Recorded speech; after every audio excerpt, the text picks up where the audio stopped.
On this episode, I am going to be exploring the Ministry of Truth, the governance of disinformation. It's happening now, it's happening here, and you don't want to miss this.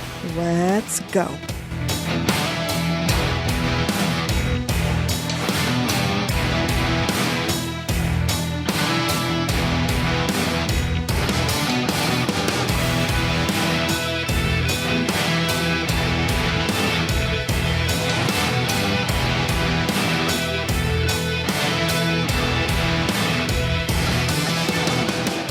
Hello, this is Stephanie, and this is Truth Detective. Did you know that I am your very own Truth Detective, finding out the evidence and facts about society, culture, corruption, our justice system, U.S. news, and world news? Nothing is off limits here. But first, before we really begin, I want to thank my first-time listeners here, and I hope that you enjoy Truth Detective and continue to listen by going to truthdetectivepodcast.com, where you can find all of my episodes. Okay, let's begin. On the last episode, the topic was cancel culture. Ugly and unnecessary in nature, it brings out the worst and those that take part in it. And believe me, I mentioned at the time that Elon Musk was buying Twitter, and although it is not completely purchased by him yet, I, along with many others, hopped on board, excited with the new event that Elon had taken on. It seems that this might be problematic for some who don't agree with what the truth is, what freedom of speech is, and the ideology that others have, but not those that want to speak their truth. And here is an example from Ari Melber having a meltdown on MSNBC. You own all of Twitter or Facebook or what have you. You don't have to explain yourself. You don't even have to be transparent. You could secretly ban one party's candidate or all of its candidates, all of its nominees, or you could just secretly turn down the reach of their stuff and turn up the reach of something else, and the rest of us might not even find out about it till after the election. Elon Musk says this is all to help people because he is just a free speech, philosophically clear, open-minded helper. Almost the moment that Elon showed interest in Twitter, the Department of Homeland Security made another possible mistake.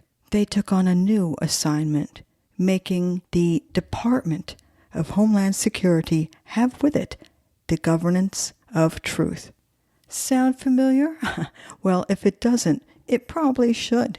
It's from the book 1984, written by George Orwell. Governance of Truth. Oh, what's that? Sounding very much like Orwellian and the dystopian world of the book 1984. You see, in the book 1984, the Ministry of Truth purports to be focused on the pursuit of truth, when in fact the ministry is concerned with erasing the truth of the past and present and replacing it with whatever the party deems correct. Those in charge of the ministry decide what truth is. Does that sound familiar? The name Ministry of Truth is a misnomer. It is misnamed as those within its walls to serve the opposite purpose, to falsify history and the present in order to suit the beliefs and intentions of the party. And sidebar here, if you haven't read the book or watched the movie, it is a must right now, today. If you can't understand the book, you may want to see the movie first and also include the subtitles, because sometimes it's hard to understand. In 1984, the Ministry of Truth is also responsible for the language of the party, called Newspeak. This new language whittles down traditional English, one word at a time. It is the party's intentions that language becomes so minimal that no one is capable of thinking anything other than what the party wants them to. This would mean that portraying the party or thinking independent thoughts is going to be impossible. The Ministry of Truth symbolizes the party's belief that power is the most important commodity that they have access to, and the power over what people believe, which includes power over the past is part of that equation. As they change the past, they are ensuring that no one ever comes upon information that contradicts the persona of Big Brother, a somewhat false figure to show the strength of the government. On the bookanalysis.com website, the book 1984 uses the quote, "Power is in tearing human minds to pieces and putting them back together again in new shapes of your own choosing. Power is achieved through making humanity suffer. Obedience is not enough." In the Epoch Times, a commentary that's called "An AP Fact Checker Auditions for Biden's Disinformation Board." Here, fact checkers are not overtly mentioned in George Orwell's classic dystopian novel 1984 about a future totalitarian state, but their function is absolutely necessary for the state to monitor and correct misinformation and disinformation. I'm sure that we've heard those words before. As described in 1984, the function of the Ministry of Truth is to falsify history and the present to suit the beliefs and intentions of the ruling party. Falsifying the present is right in the bailiwick of today's so-called fact checkers and the legacy media, which provide full defense of the Biden administration and Democrat narratives. Examples include the following: the COVID vaccines are safe and effective, Trump supporters are domestic terrorists, and the 2020 election was the most secure election in U.S. history. Nearly all fact checkers are important players of the Democrat media complex, and much has been written to expose these connections, including Snopes, PolitiFact, Facebook, Twitter, and media-connected checkers and supposed ombudsmen. Most of these are supposedly affiliated with the Poynter Institute for Media Studies, an international fact-checking network. Still, they routinely and blatantly violate the number one principle, a commitment to nonpartisanship and fairness. Fact-checkers are an important component of the left's political tactics, seeking to discredit all contrarian dissent. Not surprisingly, fact-checkers have nothing to do with checking the facts, but rather a tactic to discredit anything that effectively undermines the Democrat media narrative. And on Fox News, this audio clip is something I found that may be important. Sounds like a bunch of gibberish. We have a First Amendment. There is no free speech problem. Twitter is not the government. Twitter is a private company that can say, no, you're not allowed to be a Nazi on Twitter. I mean, Elon Musk, who seems to, at least at this point, possess more expansive views on speech than Twitter's current management, has purchased Twitter. That has sent shockwaves through much of the anti-disinformation political universe. Is there any danger in a Twitter owned by Elon Musk? Misinformation and disinformation could be amplified considerably. Moderation is different than free speech, and moderation is hard. It's extremely hard. In fact, it's an art. It's not a science. It's an unwinnable game. He is sort of going to unleash the trolls, right? I think he is saying, you get to say whatever you want. I'm going to take away the guardrails. It seems to me that it's about free speech of straight white men. And so let them have it. This future in which there would actually be more abundant and equitable speech terrifies the crap out of people like Elon Musk. It's a problem that's bigger than Elon Musk. What the right has already seized is this ground that they're on the side of free speech. They're really not. They're for the political version of yelling fire in a movie theater.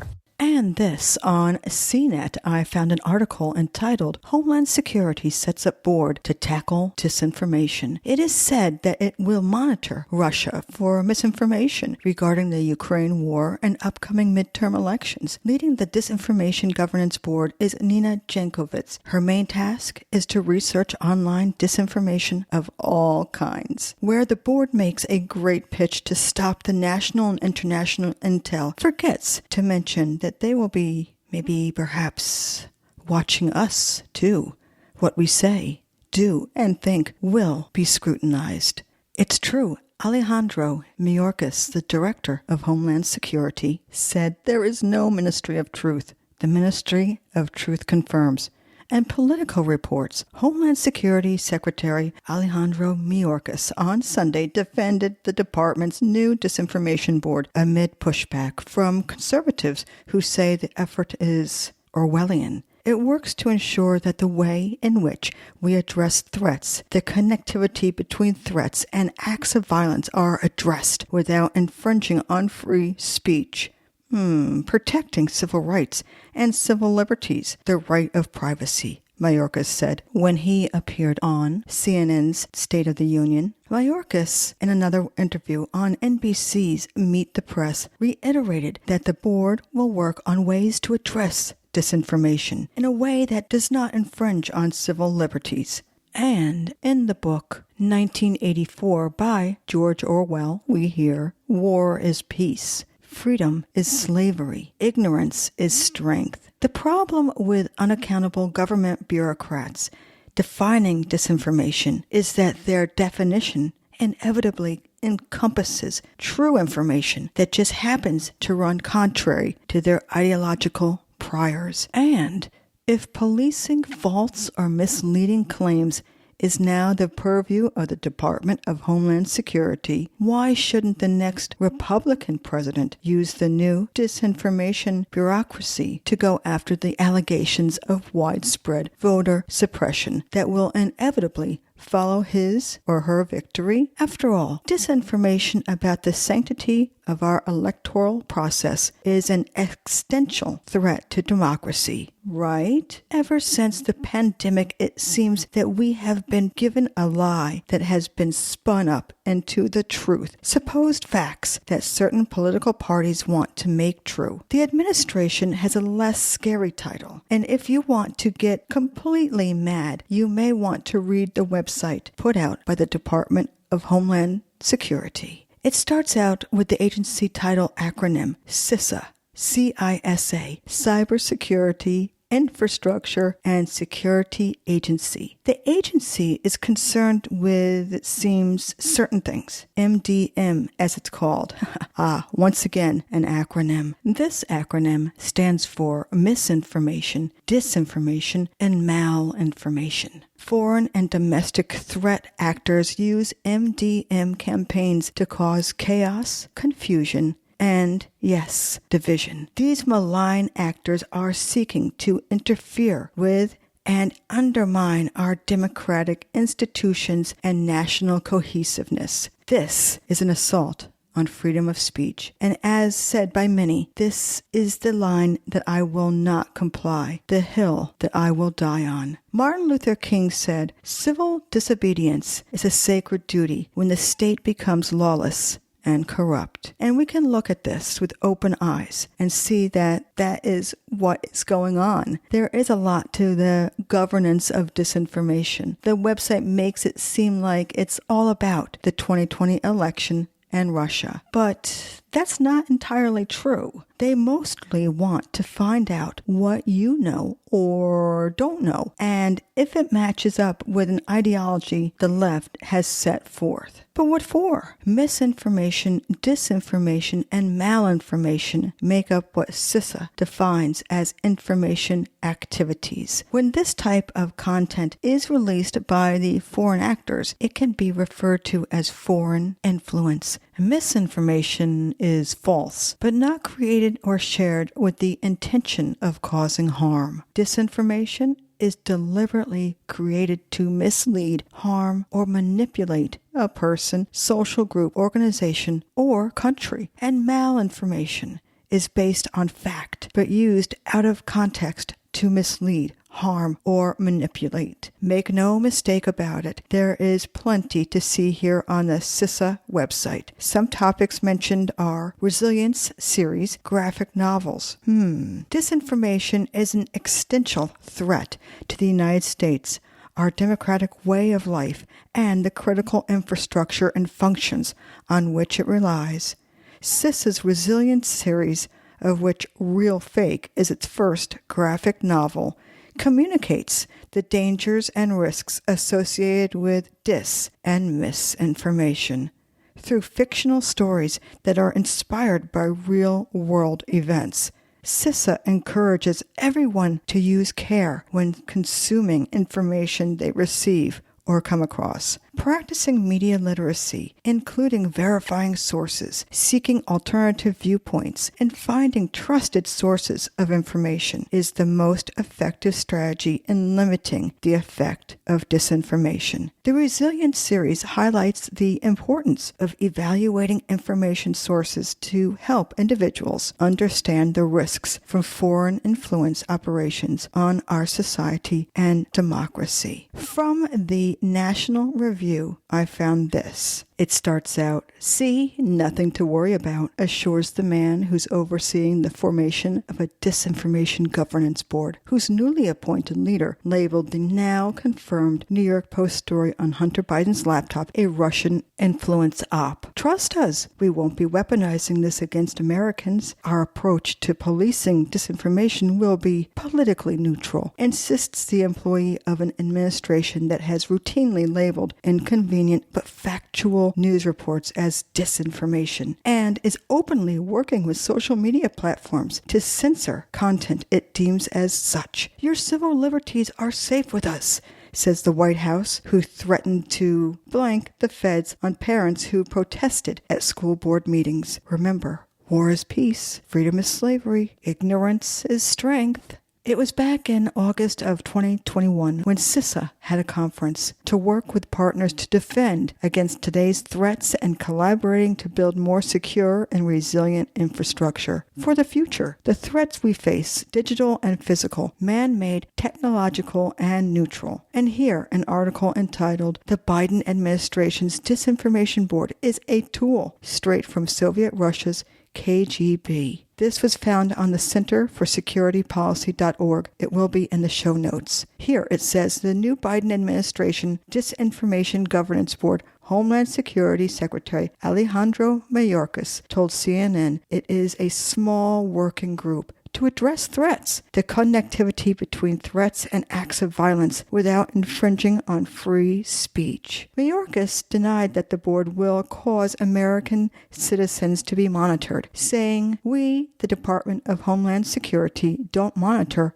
American citizens. And lest we forget, there is speech we hate, not to be confused with hate speech. Freedom of speech is our First Amendment right. Let's not forget it."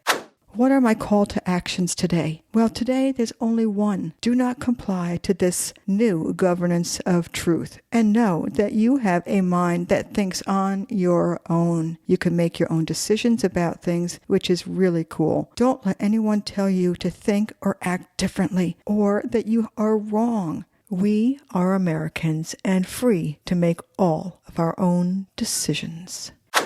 If you enjoyed this episode, that's great, and I love that. Go to truthdetectivepodcast.com to get to all of my episodes with the show notes and the links in them. And there's a little bio on me if you're wondering what I'm all about. And you can also email me, truthdetectivepodcast@gmail.com. And follow me to get the notifications of when new episodes come out. And that is what I want for you. Okay, that's it for this time, and I will see you on the next episode of Truth Detective. Okay, bye-bye.